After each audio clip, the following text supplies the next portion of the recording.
right, I've got a few minutes here today to work on my master plan, and I'm working on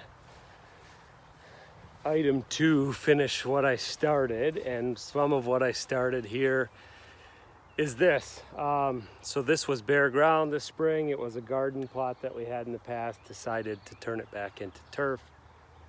So this is new grass. It's about a month and a half old, and you can see there's a lot of weeds in it, which it always happens with new grass. It's never going to be perfect, but I've got the solution here, so I'm going to spray on this Weed Clear. It's an Ortho product. Weed B Gone's their big name. This Weed Clear is basically the same. The active ingredient in that is 2,4-D. That goes after your dandelions, things like that. But this also has the quinclorac, which is better for clover and those viney weeds.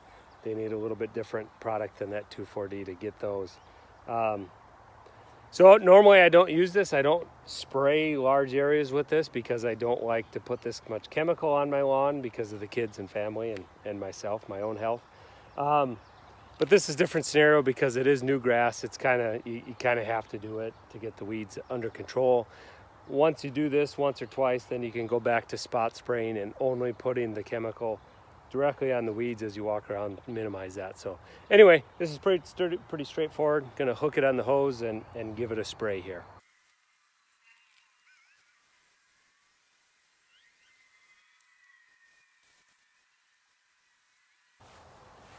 Well, that was my first time using this newer style bottle, and I have to say it's terrible. This nozzle just explodes everywhere. If you see, there's not a nice fan pattern to it. It's going up and down and out. I don't care for this. I've used the other Ortho ones in the past, these hose end, and they've worked quite well. Had a nice fan pattern there, but I don't know what's going on with this one. Do not care for it. All right, I got the Weed Clear on this area. One thing I've learned over time using these hose end sprayers is you can move fast. You do not need to hose the area down like you're watering it. Just a light mist over it and move is your best bet for effectiveness. I'm up early this morning. It's the weekend. Motivated by my list for number 2 on my list, finish what I started here. So what we're going to work on is to get to rock this flower bed, and I'm lucky the local supplier of that is fairly close. So what I've got here, I've got 4 buckets in the Gladiator. Go fill those bad boys up, dump them. Might need to do it a couple trips, but gonna get started right now.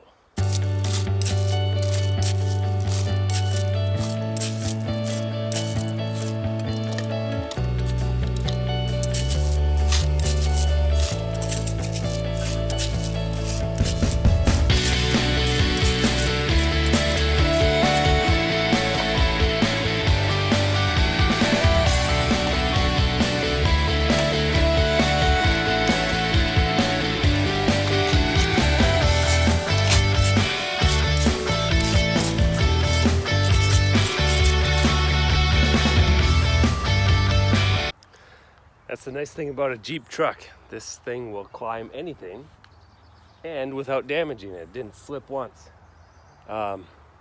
which is nice because these buckets of rock are ridiculously heavy. All right, gonna get it thrown down in here.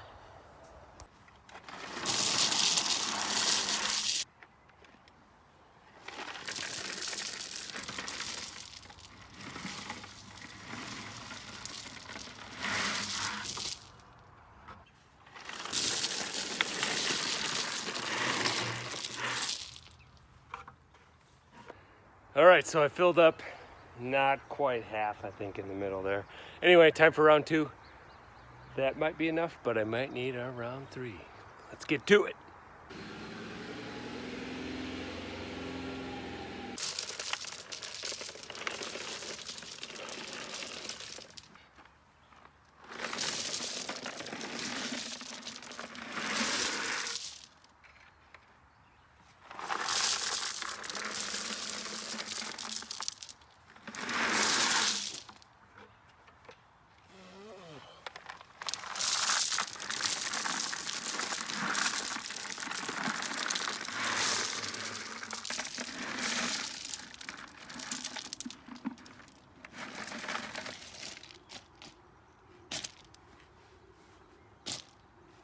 All right, got this baby knocked off the list. Turned out pretty good. Some of this landscape stone work is a little back-breaking, but it's worth it. With that fabric and this, basically I don't have to touch it now for years. Besides maybe blowing grass clippings or leaves out of it to keep it nice and clean. I did do a third trip and I've got leftover, which is great. Because now I'm gonna move over here. I've got another flower bed to start, so I'm gonna start laying fabric down on that. And maybe throw this rock on it yet today. We'll see how far I get.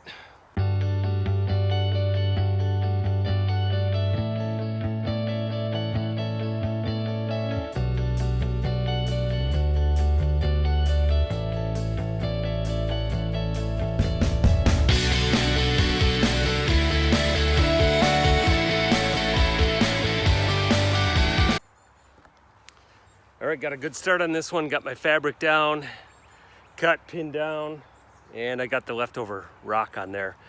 Before I do more rock, I got to get more of these concrete edgers and get them around so it holds it in from going out in the grass. Also got to get some plants to stuff in there, but off to a good start. This master plan is good motivation for me to write down what I want to accomplish and go after it. So I recommend doing the same thing for yourself. All right, got to get this thing knocked off the list.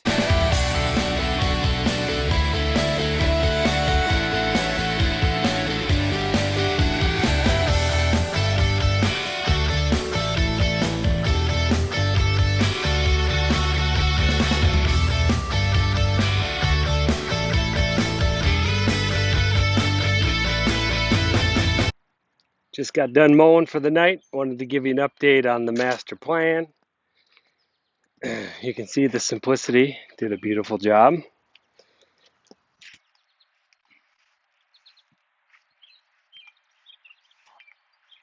But I've been busy. Got this flower bed up here on the high spot worked on, so it's all landscaped rock. We picked up some plants today. I'm saying that's done. Close enough. I can get those plants in the ground tomorrow. And I've got my 2 other flower beds done.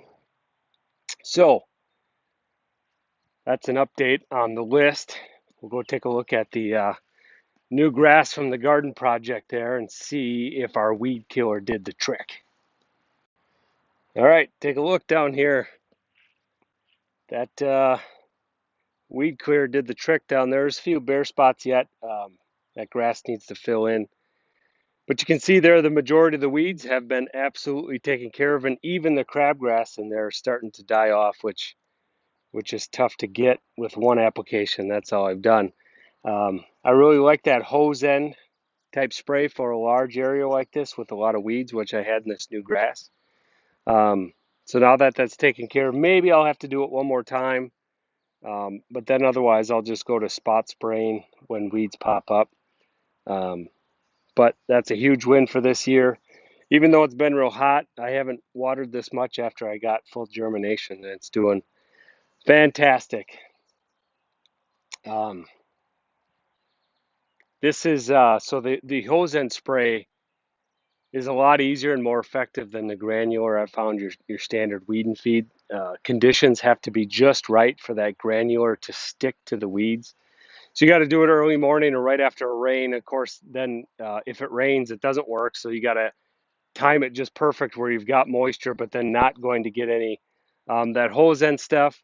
Do it on a dry day. As long as it dries on there before it gets wet, you're good to go, and it really does the trick. All right, so here's my master plan, and it is a great day. Number 2, finish what you started. Done. We're moving on. Number 3, in-ground irrigation. Here I come.